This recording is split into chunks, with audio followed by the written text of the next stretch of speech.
ہادیوں رہنما ہمارے علماء، ہو کبھی درپیش جو کوئی مسئلہ، پوچھ لے حاضر ہو ہم ان کی بارگاہ۔ الحمد للہ رب العالمین والصلاة والسلام علی سید المرسلین، اما بعد فاعوذ باللہ من الشیطان الرجیم۔ بسم اللہ الرحمن الرحیم، الصلاة والسلام علیک یا رسول اللہ وعلی آلک واصحابک یا حبیب اللہ، الصلاة والسلام علیک یا نبی اللہ وعلی آلک واصحابک یا نور اللہ۔ مدنی چینل کے ناظرین، پروگرام دارالافتاء اہل سنت میں آپ کو خوش آمدید کہتے ہیں، مرحبا کہتے ہیں۔ اللہ پاک ہم سب کے علم میں برکات عطا فرمائے، علم نافع کی دولت عطا فرمائے، اور خیر عافیت سلامتی کے ساتھ ماہ مبارک رمضان شریف دیکھنا نصیب فرمائے، کما حق ہو اس کی عبادات بجا لانے کی توفیق عطا فرمائے۔ ابتداءً درود پاک کی فضیلت ہمارے پیارے نبی صلی اللہ علیہ وآلہ وسلم کا فرمان عظمت علی شان، زینوا مجالسکم بالصلاۃ علیہ فإن صلاتکم علیہ نور لکم یوم القیامہ۔ اپنی مجلسوں کو مجھ پر درود پڑھ کر آراستہ کرو کہ تمہارا مجھ پر درود پڑھنا قیامت کے دن تمہارے لیے نور ہوگا۔ صلو علی الحبیب صلی اللہ تعالی علی محمد صلی اللہ علیہ وآلہ وسلم۔ ناظرین کرام، اول تاخیر ہمارے ساتھ پروگرام میں آپ شامل رہیے۔ انشاءاللہ اس مختصر سے وقت میں بہت سے شرعی دینی مسائل جن کے جوابات آپ تک ہم پہنچائیں گے۔ آج کے ہمارے مہمان مفتی محمد کفیل صاحب ہیں، حضرت آپ کو خوش آمدید کہتے ہیں۔ جزاک اللہ خیر۔ کیسے مزاج گرام؟ الحمدللہ علی کل حال، آپ کیسے ہیں؟ الحمدللہ، اللہ کا فضل و کرم، شکر الحمدللہ۔ ناظرین کرام، رمضان شریف کی آمد ہے الحمدللہ۔ مسلمانوں کے دل وہ خوشی سے جھوم اٹھتے ہیں، کھل جاتے ہیں، اور ہونا بھی چاہیے۔ مومن کی عبادت میں قوت بڑھا دی جاتی ہے، اور مومن کے لیے اس سے بڑھ کر کوئی اسے خوشی والا کوئی اور لمحہ نہیں ہوتا کہ گویا کہ جس میں اس کو رمضان مل جائے۔ اور منافق کے لیے کہا گیا کہ بڑا تنگی والا مہینہ ہے۔ ہر ایک آدمی اپنے اندر بھی غور کرے اور خود بھی اپنے آپ کو کہ وہ رمضان شریف کی آمد سے خوش ہو رہا ہے یا معاذ اللہ ثم معاذ اللہ ناگواری کا اظہار ہے اس کا۔ یہ جب آدمی کی خود تربیت ایسی ہو، خود دینی طور پر اس کو شوق جتنا ہوگا تو انشاءاللہ وہ خوشی کے ہی اس کے اوپر آثار ہوں گے۔ لیکن اگر اسے عبادت سے ہی دور رہنا ہے، روزوں سے دور رہنا ہے، تراویح سے دور رہنا ہے، دیگر کھانے پینے کے اس کو پتہ ہے چیزیں ترک ہو جائیں گی، اس کی وجہ سے تو پھر دلوں میں پھر اس کے اندر وہ ناگواری والی کیفیت، مسلمان کے اندر یہ ہونا نہیں چاہیے۔ اور الحمدللہ مسلمانوں کی ایک تعداد ہے جو اس چیز کا خیال رکھتی ہے، لیکن آج کے اس معاشرے میں ہمارے سے یہ ڈھکا چھپا نہیں ہے کہ کئی لوگ ایسے ہیں کہ جو اپنے کام کو عذر بناتے ہیں۔ ٹیلر حضرات وہ اپنی سلائی کو، کپڑوں کے ایسے ایسے آرڈر انہوں نے پکڑے ہوئے ہیں، ان کو پورا کرنے کے لیے وہ اس کو عذر بناتے ہوئے، اسی طرح کاشتکار وہ فصلوں کو عذر بناتے ہوئے، کفیل صاحب کئی لوگ ایسے ہیں کہ جو رمضان کے روزوں کے حوالے سے بھی اب اس طرح کے سنجیدہ نظر نہیں آتے، جیسا ایک مطلب پہلے کبھی کچھ یا کوئی ماضی بعید میں نہیں، ماضی قریب کی بھی باتیں کریں تو جیسے یعنی 10-15 سال پہلے کچھ اور انداز ہیں، اب دیکھتے ہیں کچھ اور ہیں، پھر اور ہیں۔ مارکیٹوں میں بھی لوگ بتاتے ہیں کہ منہ کے اندر کچھ رکھا ہوا ہے، چل رہا ہوتا ہے روزے کی حالت، یعنی رمضان کے دنوں میں ایک تو پہلے کہ روزہ نہ رکھا کسی وجہ سے بھی تو چھپ چھپا کے کھانے پینے کے معاملات یہ ہوتے ہیں، لیکن اب مارکیٹوں میں یہ عام سنائی دیتے ہیں۔ مارکیٹوں میں بعض ایسی جگہیں ہوتی ہیں کہ جہاں دوپہر کے ٹائم کھانا میسر ہوتا ہے، یعنی ملے گا کھانا، آپ کو ملے گا۔ پہلے ہم سنتے تھے کہ شاید یہ کہیں بسوں کے اڈوں پر ادھر ادھر مسافروں کے لیے کوئی ایسی کنات لگا دی، چھپ کر آپ کھانا کھا لیں، لیکن اب مارکیٹوں میں، مسلمانوں کے بازاروں میں بھی کیا کہتے ہیں آپ اس میں؟ بسم اللہ الرحمن الرحیم۔ یقیناً ایسی ہی صورتحال ہے کہ لوگ جو ہے وہ دینی احکام پر عمل کرنے کے اندر کوتاہیاں نہ صرف برتنے لگے ہیں بلکہ بے باکی کے ساتھ جو ہے وہ لوگ گناہ کر رہے ہوتے ہیں، جس کو ہم کہتے ہیں نا مجاہر، کہ جو ہے وہ آپ ایک ایک گناہ کر رہے ہیں اور آپ کو شرمندگی ہے لوگوں سے چھپ کر رہے ہیں، اور ایک یہ ہے کہ آپ کو اپنے گناہ پر شرمندگی بھی نہیں ہے، بے باکی جو ہے وہ آپ کے اندر جو ہے وہ پائی جا رہی ہے۔ تو ایسا ہی ہے، آپ نے کہا کہ مارکیٹوں میں مخصوص جگہ، بلکہ مجھے یاد پڑتا ہے پچھلے رمضان کی ہی بات ہے، تو گزر رہا تھا تو مین مارکیٹ ہے ہماری ایک، تو وہاں پر ہی دوپہر کے قریب تقریباً 3-4 بجے کے قریب میرا گزر تھا، تو وہ شربت والا جو ہے وہ کھلے عام ہی جو ہے وہ شربت جو ہے وہ بیچ رہا تھا. وہ نارمل مارکیٹ تھی اور وہاں مرد و خواتین سارے ہی جو ہے وہ پی رہے تھے. تو اسی طریقے سے لوگ جو ہے وہ پہلے اگر روزہ نہیں رکھتے تھے تو کم سے کم وہ کسی سے کوئی چیز کھانے پینے کے لیے مانگتے نہیں تھے. لیکن اب یہ بھی ہے کہ جناب روزہ بھی نہیں رکھتے اور جو ہے وہ کئی دفعہ پانی مانگ رہے ہوتے کہ بھئی جو ہے وہ پانی جو ہے وہ دے دیں. تو لوگوں کے اندر روزہ رکھنے کے حوالے سے بھی جو ہے وہ بہت زیادہ کوتاہی پائی جا رہی ہے. یوں ہی ماہ رمضان کے اندر نمازوں کے اندر بھی شروع میں تو ہم دیکھتے ہیں کہ چند دن لوگوں کے اندر جو ہے وہ شوق ہوتا ہے، لیکن آہستہ آہستہ یہی لوگ جو ہے وہ نمازیں جو ہے وہ پھر نہ صرف جماعت بلکہ نمازوں کو بھی چھوڑنے والے بن جاتے ہیں. اور تراویح کی جو بہت بڑی جو ہے وہ تعداد ہے جو تراویح جو ہے وہ نہیں پڑھتی، سرے سے پڑھتی ہی نہیں ہے. تو یقیناً یہ جو ہے وہ ہمارے لیے لمحہ فکریہ بھی ہے. اور بطور ہم معاشرہ اگر دیکھیں تو اگر پورا معاشرہ ہی جو ہے وہ گناہوں کے دلدل کی طرف یوں بڑھے گا کہ رب تعالیٰ کا مہمان آئے اور ہم بطور معاشرہ اس کا جو ہے وہ عزت و احترام نہ کر سکیں، اس کے حقوق ادا نہ کر سکیں، تو پھر یقیناً اس کا وہی ہوتا ہے کہ اس کے جو نقصانات ہوتے ہیں وہ پورے معاشرے کے اوپر جو ہے وہ اوورآل جو ہے وہ اترتے ہیں، جس کی ہمارے سامنے کئی صورتیں ہیں. مہنگائی ہے، قحط سالی ہے اور دیگر آزمائش اور مصیبتیں ہیں جس سے کوئی انکار جو ہے وہ نہیں کر سکتا. تو یہ ماہ رمضان جو آنے والا ہے اس سے پہلے ہی ہمیں بطور معاشرہ ہر فرد کو ہی یہ بات سوچنی چاہیے کہ اپنے گناہوں سے توبہ کرنے کے ساتھ ساتھ اس ماہ مبارک کو نیکیوں میں گزارنے کے لیے اچھی اچھی نہ صرف نیتیں کریں بلکہ اس کی کوشش بھی کریں. اور نہ صرف اپنے اوپر کوشش کریں بلکہ اپنے متعلقین پر، اپنے جو آپ کے دیگر افراد ہیں، احباب ہیں، دوست ہیں، اولاد ہے آپ کی، ان کے اوپر بھی جو ہے وہ اس چیز کے اوپر انفرادی کوشش کر کے انہیں بھی اس طرف مائل کریں. ان میں سے کسی کو اگر اس گناہ کی طرف جاتا ہوا دیکھیں تو اسے جو ہے وہ روکیں اور ان کو احساس دلائیں کہ ماہ رمضان آ رہا ہے، ہمیں روزے جو ہے وہ رکھنے ہیں. اب روزے رکھنے کے لیے ہمیں کیا کیا کرنا ہے اصل یہ سوچنا ہے. ٹھیک الٹ ہو رہا ہوتا ہے کہ لوگ روزہ نہ رکھنے کے آزار، وہ بھی اس لیے، ایک تو یہ بہت سارے بے باک لوگ ہیں کہ وہ نہیں رکھ رہے، بھائی نہیں رکھ رہے تمہیں کیا ہے، تمہارا تھوڑی کھا پی رہے ہیں، اس طرح کے جملے بھی کہہ رہے ہوتے ہیں. لیکن بعض وہ ہوتے ہیں جنہیں کہیں نہ کہیں عذر دینا ہوتا ہے تو وہ عذر سوچ رہے ہوتے ہیں کہ یار عذر کیا دیں گے.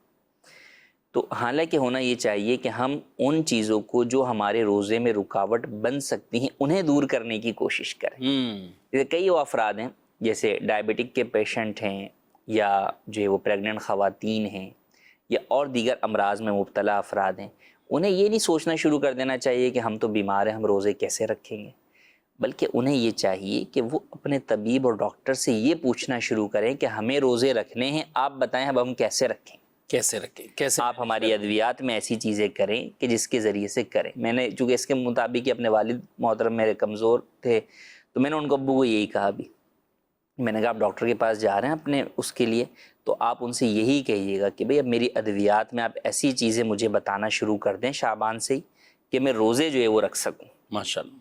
تو یہ ذہن ہمیں دینا ہوگا. ہم اپنے والدین سے متعلق بھی اصل میں یہی سوچنا شروع کر دیتے ہیں کہ امی ابو نہیں، آپ کی تو طبیعت خراب ہے، آپ کہاں روزے رکھیں گے، ہم ہی انہیں یہ دے رہے ہوتے ہیں. حالانکہ یہ نہیں دینا چاہیے، ہمیں ان کا حوصلہ بڑھانا چاہیے کہ آپ روزے رکھ سکتے ہیں. اگر آپ نے پچھلے سال نہیں رکھے تو کیا ہوا، اس سال آپ رکھیں گے، آپ کوشش کریں، ڈاکٹر سے جا کے ہم بات کریں. اسی طرح کوئی اور بیمار ہے تو اس حوالے سے بھی ہم سوچیں. کسی کو کوئی بھی جو ہے وہ عذر ہے تو وہ اس چیز کے لیے کوشش کرے. اچھا کام کا بوجھ، جیسا آپ نے کہا کہ کئی لوگوں کے کام کا بوجھ ہوتا ہے، جیسے یہ جو سموسے کی پٹیاں بنانے والے جو ہوتے ہیں ان کا کام جو ہے وہ بڑا ہوتا ہے تو وہ چونکہ اسی پر ہوتا ہے، آگ پر ہوتا ہے تو گرمائش جو ہے وہ ہوتی ہے تو وہ جو ہے وہ روزے جو ہے وہ نہیں رکھتے. تو ان کو بھی یہی چاہیے کہ وہ اس بات کو دیکھ لیں کہ بھئی اگر یہی کام وہ جو ہے وہ رات میں کر لیں تو کیا ایسا سیٹ اپ بن سکتا ہے کہ بھئی اصل تو کام کرنا ہے نا، وہ اگر رات کے اندر کر کے وہ چیز پوری کر سکتے تو چلے دن بھر جو ہے وہ آپ روزے کے اندر جو ہے وہ آرام سے جو ہے وہ رہے، راتیں جاگ لیں، آپ کچھ مینج کرنا ہوگا، یہ مینج کرنا ہوگا. تو جب اس طور پہ اچھا نہ صرف یہ کہ انفرادی طور پر سیٹ اداراتی اعتبار سے سوچیں کہ یار اس چیز کو ہم کیسے جو ہے وہ مینج جو ہے وہ کر سکتے ہیں. تو یوں رمضان کی تیاری اور اس کے لیے ہم کیا کریں گے.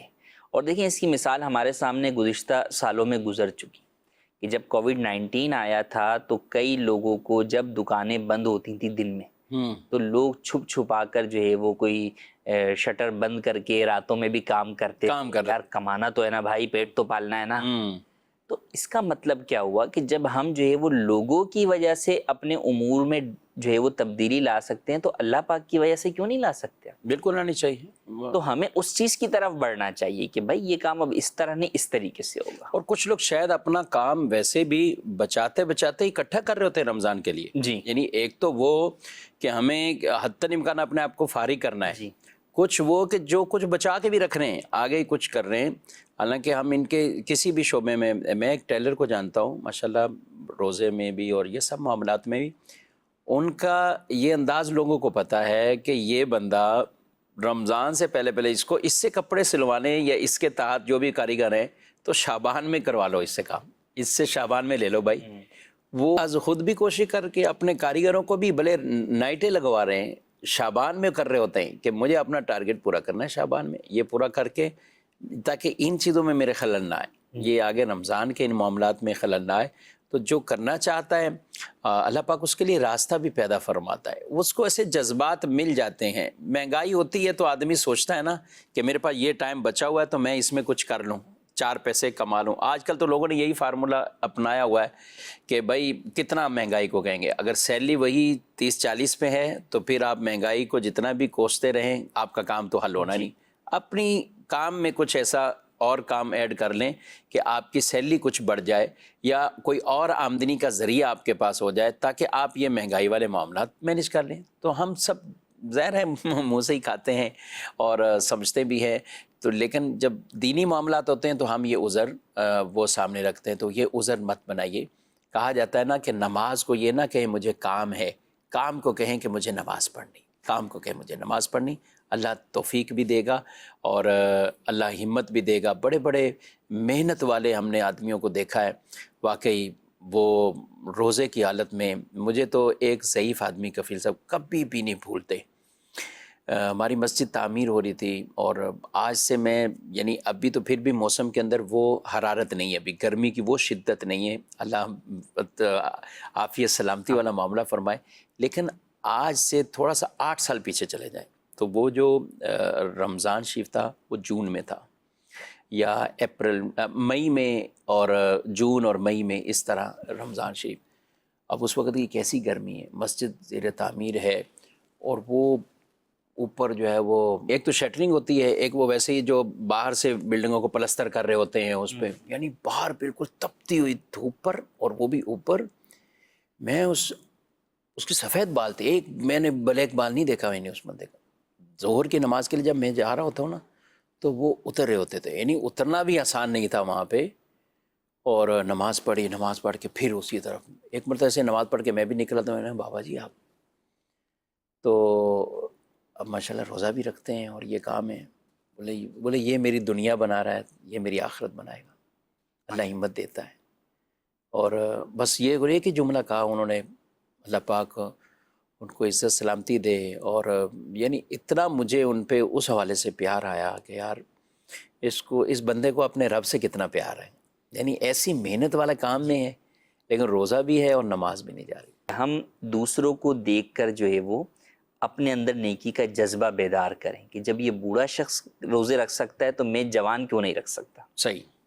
تو یوں ہم میں سے ہر ایک کو ہر دوسرے شخص کو روزہ رکھنے کا حوصلہ دینا چاہیے. بچوں کے اوپر بھی, جن بچوں پہ روزے کا حکم ہو جاتا ہے, 7 سال سے بچوں کو روزہ رکھوانے کا حکم ہے, جبکہ بچہ کا جسم جو ہے وہ روزہ رکھنے کی طاقت رکھتا ہو. 10 سال سے مزید جو ہے وہ اس میں تاکید آ جاتی ہے. پھر بسا اوقات بچے بالغ بھی ہو جاتے ہیں, اب روزہ رکھنا فرض ہے لیکن والدین یہی کہہ رہے کہ نہیں ابھی تو چھوٹا ہے, ابھی تو کمزور ہے, حالانکہ وہ روزہ رکھ سکتے ہیں. تو ہمیں یہی چاہیے شوق دلائیں گے تو ہاں شوق دلائیں انہیں, ان کا حوصلہ بڑھائیں کہ بیٹا روزہ رکھے. ہاں اس کے ساتھ ساتھ آپ ان کے لیے جو سہولیات پیدا کر سکتے ہیں وہ بھی پیدا کر دیں. اسی طرح والدین کے لیے بھی مثال کے طور پہ آپ والدین کو روزے سے منع کر رہے ہیں گرمی کی وجہ سے. میں یہ کہہ رہا ہوں کہ اگر اللہ نے آپ کو استطاعت دی ہے تو والدین کو آپ ایسی والے روم کے اندر ہی پورے دن بٹھا کے رکھیں کہ بھئی آپ اسی میں بیٹھے رہیں, روزہ لیکن پورا کریں آپ. ماشاءاللہ. یہی بچوں کے ساتھ ہم کریں، یا اور دیگر جو ذرائع ان کے لیے آسانی کے مفید ہو سکتے ہیں ہم وہ جو ہے وہ کریں۔ دن میں کوئی کام کاج بچوں کو نہ دیں، جیسے بچے ٹیوشن یا کوئی اس طرح کی چیز کے اندر دن میں مصروف ہیں، وہی آپ ان کی مصروفیت افطار کے بعد جو ہے وہ رکھ دیں۔ یا بعض گھروں کے اندر جو ہے وہ بچے رات میں جاگ رہے ہوتے ہیں، فیملیز ہی پوری جاگ رہی ہوتی ہیں رمضان کے اندر، تو وہاں وہ رات میں یہ کام کر سکتے ہیں۔ تو یوں روزے کے اندر ہم ریلیکس بھی کریں۔ اسی لیے تو دیکھیں نا، جو ملازمین ہیں ان کے حوالے سے یہ حکم دیا گیا کہ ان کے کام میں تخفیف کر دینی چاہیے۔ تو یہ جو حدیث پاک ہے یہی اس بات کا درس دے رہی ہے کہ اصل کیا ہے، کام چھوڑا جائے گا، روزہ نہیں۔ ماشاء اللہ ماشاء اللہ۔ جی ناظرین کرام، اللہ پاک ہم سب کو ان باتوں کو سمجھنے بھی کی توفیق دے۔ پر روزہ بھی رکھنا ہے، روزے کے ساتھ ساتھ دیگر بھی گناہ والے کاموں سے اپنے آپ کو بچانا ہے، اور روحانیت تقوی حاصل کرنا ہے جو روزے کا مقصد ہے، لعلکم تتقون، تاکہ تم متقی بن جاؤ۔ بڑھتے ہیں آپ کے سوالات کی طرف۔ میرا نام محمد فہیم اقبال ہے۔ مجھے سوال یہ کرنا ہے کہ جیسے نماز میں جماعت کھڑی ہو جاتی ہے اور پہلی رکعت نکل جاتی ہے یا 2 رکعت نکل جاتی ہے اور بعد میں ہم اس میں شروع کرتے ہیں، تو اس میں پھر ثنا پڑھنا جائز ہے یا نہیں، یا ایسے ہم بس رکعت باندھ لیں اور شروع کر دیں نماز؟ جی 2 رکعت نکل جائیں۔ آپ امام کے ساتھ جب شامل ہوئے اس وقت امام نے تلاوت شروع کر دی تھی، تو ایسی صورت کے اندر اور بآواز بلند امام تلاوت کر رہا تھا، تو اب آپ ثنا نہیں پڑھ سکتے۔ اب جب آپ اپنی فوت شدہ رکعت پڑھنے کھڑے ہوں گے تو اس کے شروع میں آپ جو ہے وہ ثنا پڑھیں گے۔ کچھ ایس ایم ایس بھی شامل کرتے ہیں۔ ایک میسیج ہے کہ تراویح کے بارے میں کیا کہتے ہیں عورتوں کے لیے بالخصوص؟ تراویح 20 رکعت رمضان المبارک کی ہر رات میں سنت مؤکدہ ہے، اور یہ مرد عورت دونوں کے لیے، ماشاءاللہ۔ تو لہٰذا یہ پڑھنی ہی پڑھنی ہے۔ اگر کوئی شخص کسی وجہ سے روزہ رکھنے پر قادر نہیں، اسے شرعاً رخصت حاصل ہے، تو بھی تراویح بہرحال پڑھے گا۔ یا کوئی جان بوجھ کے بھی خدا نخواستہ روزہ نہیں رکھتا، تو اس سے یہ نہیں کہ اس سے تراویح معاف ہو جائے گی۔ روزہ فرض ہے، تراویح سنت مؤکدہ ہے، دونوں اپنی اپنی جگہ کے اوپر جو ہے مسلمان پر لازم چیزیں ہیں، دونوں کی ہی ادائیگی ضروری ہے۔ اگر کسی وجہ سے ایک چیز ادا نہ ہو سکے تو دوسری چیز سے چھٹکارا ہرگز نہیں۔ خواتین کے اوپر بھی تراویح جو ہے وہ بہرحال لازم ہی ہے کہ سنت مؤکدہ ہے، اور سنت مؤکدہ کو چھوڑنے کی عادت بنا لینے والا شخص گناہ گار ہوتا ہے۔ تو لہٰذا تراویح کا اہتمام کرنا چاہیے خواتین کو بھی۔ جو شخص جو ہے وہ بہتر تو یہ کہ مرد جو ہے وہ مسجد کے اندر باجماعت نماز ادا کریں، اور ختم قرآن کی سنت بھی جو ہے وہ حاصل کریں، قرآن سننے کی فضیلت بھی جو ہے وہ حاصل کریں، مگر ایسی جگہ پر جہاں پہ درست طریقے سے قرآن پاک پڑھا جاتا ہو۔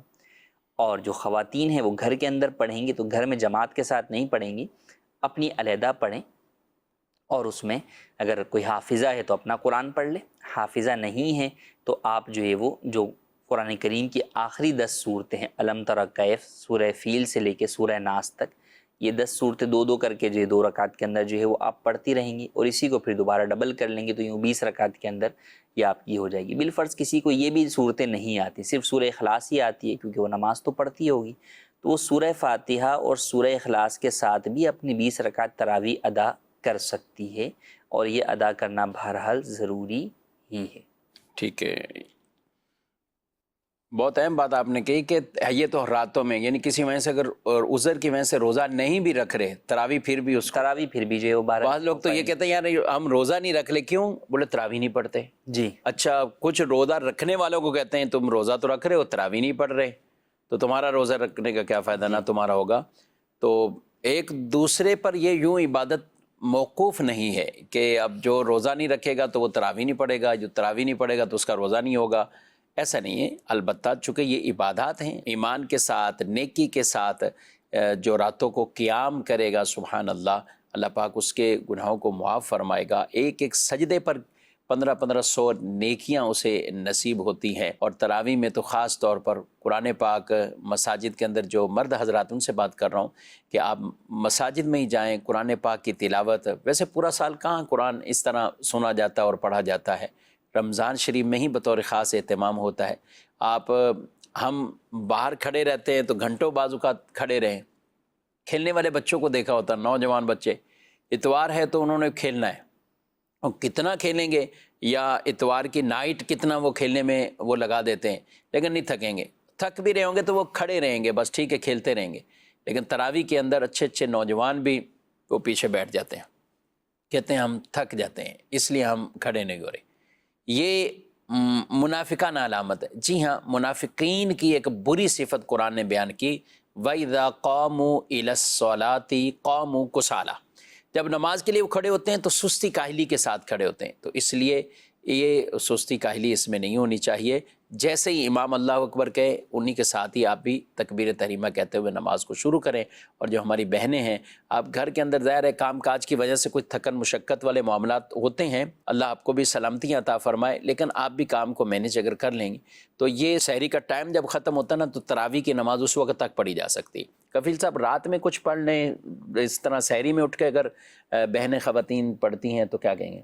جی، صبح صادق سے پہلے پڑھ لیں گی تو یقیناً جو ہے وہ تراویح ادا ہو جائے گی. مگر عمومی طور پر دیکھا یہی جاتا ہے کہ صبح کی اپنی مصروفیات ہوتی ہیں سحری کی، جی تو اب کچھ وہ جو تراویح اگر صبح کے لیے چھوڑی جاتی ہے تو پھر وہ جو گھر کی مصروفیات میں خواتین بیزی ہوتی ہیں تو وہ بسا اوقات کچھ نہ کچھ رکعتیں پھر فوت ہی ہو جاتی ہیں. اس لیے چاہیے یہ کہ جس وقت جو ہے وہ گھر کے مرد جماعت کے ساتھ نماز پڑھنے گئے ہیں اس وقت پیچھے آپ بھی جو ہے وہ اپنی نماز جو ہے وہ ادا کر لیں، تاکہ جب گھر والے آئیں تو اب جو ہے وہ آپ نماز سے بھی فارغ ہو چکے ہوں گے. اب جو دیگر امور خانہ داری ہیں وہ ویسے بھی عام حالات کے اندر بھی جو ہے وہ چلتے رہتے تو وہ اسی طرح جو ہے وہ چلتے رہیں گے. تو بہرحال مینیج کریں اور بر وقت اپنے آپ کو فری کریں. سب سے پہلے ذہن میں جب یہ سوار ہونا کہ میرے اوپر یہ چیز ذمہ داری ہے، یہ فرض ہے، یہ واجب ہے، مجھے اس سے سبکدوش ہونا ہے، تو سب سے پہلے اس کام کو جو ہے وہ کر لیں، پھر اس کے بعد دیگر امور دنیا کے اندر یا امور خانہ داری میں مصروف ہوں. جی مزید سوال. مفتی صاحب کی بارگاہ میں میرا سوال یہ ہے کہ جو لوگ شعبان کے پورے روزے رکھتے ہیں تو کیا وہ یہ سوچ کے آخری روزہ چھوڑ سکتے ہیں کہ کل سے تو رمضان کے 30 روزے یا 29 روزے رکھنے ہیں؟ جواب ارشاد فرما دیجیے، جزاک اللہ خیرہ. شعبان کے پورے رکھ رہے ہیں اور یعنی آخری دن کا روزہ نہ رکھا چلے ٹھیک ہے، لیکن نہیں یہ رکھا سوچ کسی کر نے تو کوئی حرج نہیں ہے، لیکن یہ سوچ کے کوئی چھوڑ دے کہ جناب اس دن روزہ رکھنا مکروہ ہے تو ایسا نہیں ہے. وہ اس شخص کے لیے مکروہ ہے جو صرف اسی دن جو ہے وہ روزہ جو ہے وہ رکھ رہا ہے، جبکہ وہ بھی جو ہے وہ ڈاؤٹ فل جو ہے وہ ہو. اگر خالص نفل کی نیت سے رکھتا ہے تو مکروہ جو ہے وہ نہیں ہے. لیکن جو شخص پیچھے سے رکھ کے آ رہا ہے، چاہے پورے شعبان کے یا مثال کے طور پہ وہ آخری ہفتے کے جو ہے وہ روزے جو ہے وہ کنٹینیو رکھ رہا ہے، 15 شعبان سے بھی کئی لوگ رکھ رہے ہوتے ہیں، تو اب ایسی صورت کے اندر جو ہے وہ حرج نہیں ہے.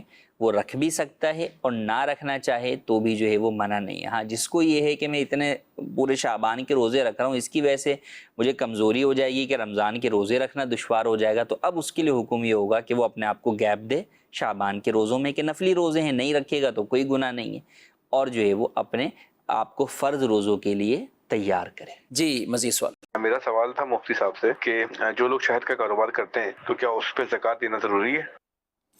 شہد کے کاروبار کرتے ہیں اس پر زکوٰۃ یا شہد پر عشر کے احکام کیا کہتے ہیں آپ؟ جو کاروبار کرتے ہیں کہ انہوں نے جو ہے وہ شہد خریدا ہے، ٹھیک ہے، کہ بھئی خرید کر اب جو ہے وہ ہم نے آگے بیچنا ہے، تو یہ ان کا مال تجارت ہے، تو لہٰذا ایسی صورت کے اندر ان کے اوپر جو ہے وہ زکوٰۃ لازم ہوگی اس مال کی. تو یہ وہ جو باقاعدہ شہد خرید کر بیچ رہے ہیں تو ان کا یہ چونکہ مال تجارت ہے تو لہٰذا اس کی مارکیٹ ویلیو کے اعتبار سے جبکہ نصاب کی مقدار میں ہے تو زکوٰۃ لازم ہوگی. ٹھیک ہے. اور باقاعدہ جو شہد کے وہ چھتے لگاتے ہیں نا مختلف جگہوں پہ، جن کے یہ بھی ہیں یا آ گیا ویسے ہی ان کو حاصل ہو گیا، ان کی ایسی زمینیں ہیں درختوں پر، تو اس کے بہرحال احکامات جدا ہیں. اور اس کے بھی احکامات جن کی فصلیں ہیں ناظرین کرام، ابھی بھی کچھ فصلیں تیار ہو رہی ہیں، بالخصوص گندم کی کٹائی بھی ہوتی ہے، اور جیسے تھوڑی سی گرمی ہوتی ہے تو گندم پک جاتی ہے. اور اس میں بھی دو طرح کے لوگ ہیں، گندم کی کٹائی والے بھی کفیل صاحب، اس میں بھی ایک تعداد ہے جو روزوں کے لیے یہ کہ بھئی کٹائی تو ہوتی نہیں، اس کے بغیر روزہ رکھیں گے تو کٹائی نہیں ہو پاتی، گرمی ہوتی ہے، وہ گرمی ہوتی ہے، ان کے لیے یہ بھی عذر وہ بنا رہے ہوتے ہیں. تو بہرحال اس کا بھی خیال رکھنا ہے اور اپنے آپ کو اتنا کام کریں کہ جتنا روزے کی حالت میں ہو سکتا ہو، روزے اپنے ترک نہیں کرنے.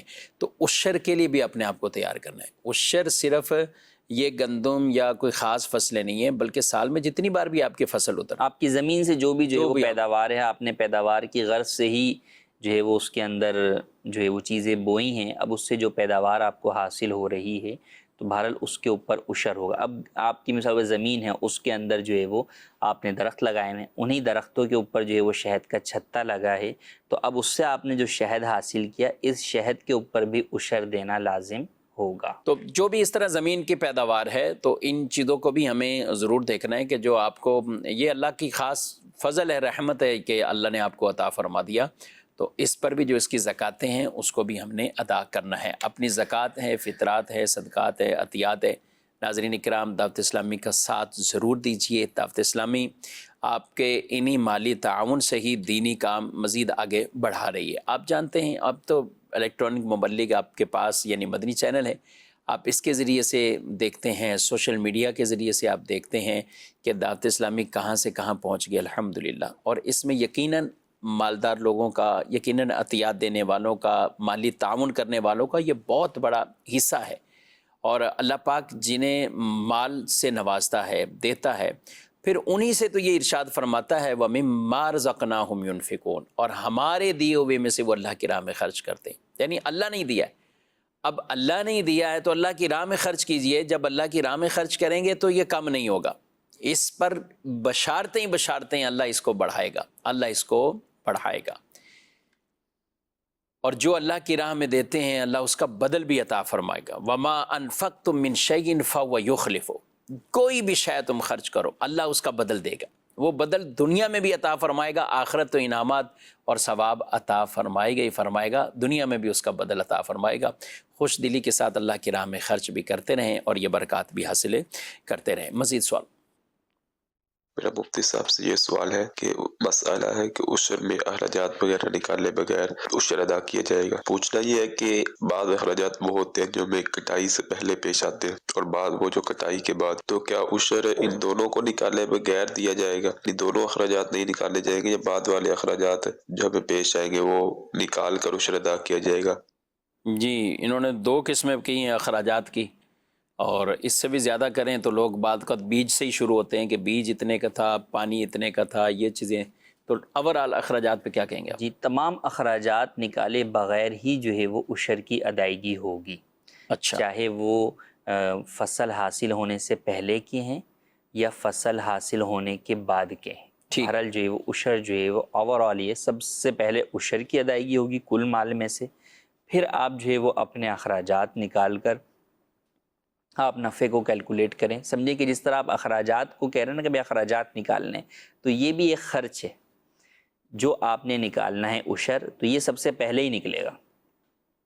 جیسے بیج ہے تو آپ بیج کو مائنس کر کے ہی اپنا نفع کیلکولیٹ کریں گے نا، تو یہ سمجھیں کہ بیج کی بھی جو اصل ہے وہ یہ عشر ہی ہے، کہ رب تعالیٰ کا حکم نہ ہوتا تو وہ بیج آپ کو کوئی پھل نہیں دے سکتا تھا، تو لہٰذا یہ رب العالمین کے حکم کے اوپر سب سے پہلے جو ہے وہ عشر نکالا جائے گا، پھر اس کے بعد سارے اخراجات آپ کی مرضی ہے، آپ انہیں کیسے کیلکولیٹ کریں، لیکن کوئی بھی خرچ جو ہے وہ عشر سے پہلے نہیں نکالا جا سکتا۔ بس ایک خرچ ہے جس کی شریعت نے اجازت دے کر دو قسمیں کر دی، کہ اگر وہ زمین ایسی ہے کہ اس کے اندر پانی جو ہے وہ قدرتی جو ہے وہ انسان کی محنت کے بغیر ہی آ رہا ہے، جیسے نہروں سے آ رہا ہے، بارش سے آ رہا ہے، تو ایسی صورت کے اندر تو آپ کل عشر دیں گے، اور اگر آپ وہاں پانی خرید کر استعمال کرتے ہیں، خریدنے سے مراد آبیانہ نہیں، کہ جو آبیانہ دیا جاتا ہے وہ در حقیقت ایک ٹیکس ہے، وہ پانی خریدنا نہیں، پانی خریدنا ایسے ہی ہوگا جیسے ہمارے ہاں بڑے شہروں میں ٹینکر کا پانی خریدا جاتا ہے،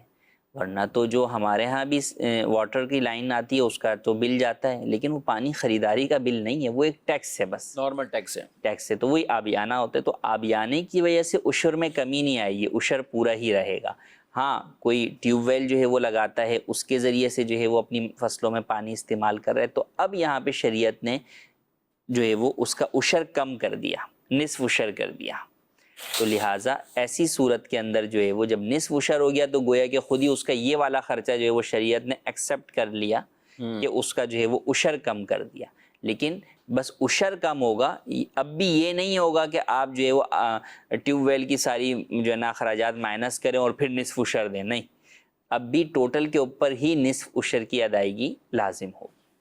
ٹھیک ہے، نصف عشر سے مراد یعنی 10% تھا تو اب آپ 5% جو ہے وہ عشر دیں گے، آسان لفظوں میں، ویسے تو 10واں 20واں ہوتا ہے لیکن وہ شاید لوگوں کو سمجھنے میں مشکل ہوگا، یوں ہی سمجھ لیں کہ 10% آپ عشر فل دیتے ہیں، اور جب اس کو آپ کم کریں گے تو وہ 5% جو ہے وہ عشر ہو جائے گا، کہ اگر 1 لاکھ کے اوپر آپ کو 10,000 روپے دینے تھے تو اب 5,000 روپے دینے ہوں۔ ٹھیک ہے، اور آپ گندم کی صورت میں ہی اگر عشر دینا چاہیں تو وہ بھی دے سکتے ہیں، تو اس میں پھر آپ منوں کا حساب کر لیں، بالفرض آپ کے 100 من گندم ہے تو آپ 10 من آپ کو عشر بنے گا، اور اگر آپ ٹیوبل، سولر سسٹم یا اس طرح کا خرید کر پانی استعمال کر رہے ہیں تو پھر 5 من آپ کو گندم بطور عشر وہ نکالنی ہے۔ عشر بھی اسی کو دے سکتے ہیں، یہ فصلوں کی زکوٰۃ بھی اسی کو، جو عام زکوٰۃ کے احکامات ہیں ان کا خیال اس میں رکھنا ہوگا۔ دعوت اسلامی کے زیر اہتمام باقاعدہ عشر کی بھی مجلس ہے، اور آپ اپنے گندم کے ذریعے آپ یہ عشر دینا چاہتے ہیں، یا آپ نے فروغ کی یہ فصل تو فصل میں سے آپ اس کی زکوٰۃ پیسوں کی صورت میں دینا چاہتے ہیں، تو یہ بھی اختیار آپ کو ہے، تو آپ ضرور اس حوالے سے بھی دعوت اسلامی کے ساتھ تعاون فرمائیے۔ جی مزید سوال۔ میرا نام محمد آصف چشتی اطاری ہے۔ مسجد کے اندر اذان ہو گئی، جماعت کھڑی ہو گئی، بھاگ کے آتے ہیں، وضو کرتے ہیں، بس جیسے ہی کیا وضو کیا، بس نماز نہیں نکلنا چاہیے، رکعت نہیں نکلنا چاہیے، جیسے کر کے وضو کرتے ہیں، پھر نماز میں کھڑے ہو جاتے ہیں۔ آپ ذرا رہنمائی کیجئے کہ اس طرح کی نماز ہماری ہو جائے گی؟ تھوڑا جلال بھی ہے، دیکھتے ہیں لوگوں کو بھی نا کہ بعض کا اتنی جلد بازی کرتے ہیں، کیونکہ عموماً بزرگ جو ہے وہ مسجد میں پہلے آئے ہوئے ہوتے ہیں، تو انہیں نظر آ رہا ہوتا ہے کہ یار یہ اتنا بھاگا آئے ہیں۔ اب ان میں سے بعض وہی کہ اس کے اندر کئی چیزیں ہیں کہ بعض لوگ وضو ہی درست نہیں کر پاتے، جناب کوہنی سے کوئی عضوی خشک ہے تو آپ کا وضو ہی نہیں ہوا تو نماز کیسے ہوگی؟ پھر اگر جو ہے وہ آپ نے وضو کر لیا لیکن اچھے طریقے سے پیروں کو دھویا نہیں تو مسجد کا فرش ہی جو ہے وہ گندا کرتے ہوئے جو ہے وہ چلے آ رہے ہیں۔ پھر مسجد کے اندر دوڑنا یہ ویسے ہی جو ہے وہ جائز نہیں ہے، تو لہٰذا اگر جماعت کھڑی ہو گئی تو بھی آپ کو دوڑنے کی اجازت نہیں ہے۔ اچھا آپ نے جماعت بھی پالی لیکن وضو ہی آپ کا درست نہیں ہوا تھا تو پھر وہ جماعت کیا پائی؟ آپ کی نماز ہی سرے سے نہیں ہوئی، تو جماعت پانے کی فضیلت کا کیا ثواب ہے؟ تو جماعت پانے کی فضیلت کے حوالے سے کوشش کرنا بہت اچھی بات ہے اور کرنی چاہیے۔ تکبیر اولیٰ ہمیں پانی چاہیے، بلکہ اس سے پہلے جن نمازوں میں سنت قبلیہ ہے وہ ہمیں باقاعدہ ادا کرنی چاہیے، لیکن اس کے لیے ہمیں جلدی مسجد کی طرف بڑھنا ہوگا تاکہ تسلی کے ساتھ وضو کر کے اور تسلی کے ساتھ رب العالمین کی بارگاہ میں حاضر ہو کر ہم جو ہے وہ نماز ادا کر سکیں۔ تو نماز کی طرف آتے ہوئے بھاگنا نہیں چاہیے، دوڑنا نہیں چاہیے کہ مسجد کے اندر جو ہے وہ آواز جو ہے وہ پیدا ہو۔ تسلی کے ساتھ وضو کرنا چاہیے کہ کوئی عضو جو ہے وہ خشک نہ رہ جائے، پھر اس کے بعد بہرحال جو ہے وہ نماز میں شریک ہو۔ ہاں البتہ کوئی شخص جو ہے وہ آتا ہے اور دیکھتا ہے کہ جماعت جو ہے وہ قائم ہے، اب وہ وضو کرتا ہے، اسے پتہ ہے کہ میں وضو اگر سنن و مستحبات کے ساتھ کروں گا تو پہلی رکعت فوت ہو جائے گی، تو اب اسے اجازت ہے کہ وہ سنن کو چھوڑ کر صرف فرائض پر اکتفا کرتے ہوئے اپنی جو ہے وہ وضو کر لے، مگر فرائض مکمل بہرحال جو ہے وہ کرے، اور پھر اس کے بعد جو ہے وہ جماعت میں شامل ہو جائے۔ بھاگنے کی اجازت نہیں ہے، البتہ جو ہے وہ کچھ قدم جو ہے وہ تیز چلانا کہ جس سے دھمک بھی پیدا نہ ہو اس کی اجازت ہے۔ اور اس بات کا بھی پھر ایسے لوگوں کو خیال کرنا چاہیے کہ ایسے لوگ بسا اوقات اپنے اعضائے وضو سے قطرے ٹپکاتے ہوئے مسجد کے فرش پر جو ہے وہ آ رہے ہوتے ہیں، تو اس کی بھی اجازت نہیں ہے، اس سے بھی منع کیا گیا۔ تو ہمیں پھر جب دکھ رہا ہے کہ ہمارے پاس اتنا ٹائم نہیں ہے تو پھر ہم جلد از جلد جو ہے وہ رومال یا کسی چیز سے اپنے وہ قطرے جو ہے وہ صاف کر لیں، پھر مسجد کی طرف جو ہے وہ بڑھیں۔ ٹھیک ہے، ہمیں سکون اور اطمینان کے ساتھ مسجد میں جانے کا بھی یہ احکامات بیان کیا۔ بزرگ بعض اوقات اس لیے ناراض ہو رہے ہوتے ہیں، جو میرا تجربہ ہے کفیل بھائی، کہ اب وہ آئیں اچھی خاصی محنت لگا کر پہلے سے آئیں، پہلی صف میں بھی بیٹھے ہیں، اب بعض کی عادت ہوتی ہے کہ وہ آئیں سب سے آخر میں اور پہنچنا ان کو سب سے پہلے بھی ہوتا ہے، پہلی صف کی طرف۔ اب جگہ نہ بھی ہو تو بیچ میں ان کو تکلیف اذیت دینا، دونوں طرف کے لوگ ہو سکتے ہیں۔ بعض ایسے ہوتے ہیں کہ جو اتنا کھلا کھلا کھڑے ہونے کے عادی ہوتے ہیں اور ان کا دل ہوتا ہے کھلے کھلے کھڑے ہوں تاکہ وہ کہتے ہیں کہ بھی تھوڑا ریلیکس ہو کر پڑھیں گے، حالانکہ وہ بھی ٹھیک نہیں کہ آپ مل کے کھڑے ہوں، صفوں کو اس طرح بیچ میں آپ کشادگی نہ چھوڑیں، بیچ میں جگہ نہ چھوڑیں۔ لیکن جہاں جگہ نہیں ہے اب آپ دوسروں کو تنگی دیں گے، آپ وہاں صف کے اندر جائیں گے، ایسے موقع پر تو اگر کوئی وہاں سے نکلتا ہے اس کے لیے بشارتیں بیان کی گئی کہ جو لوگوں کے لیے آسانی پیدا کرے، تو آپ اس طرح تنگ نہ کریں کسی کو بھی، اور پھلانگتے ہوئے آگے بڑھیں۔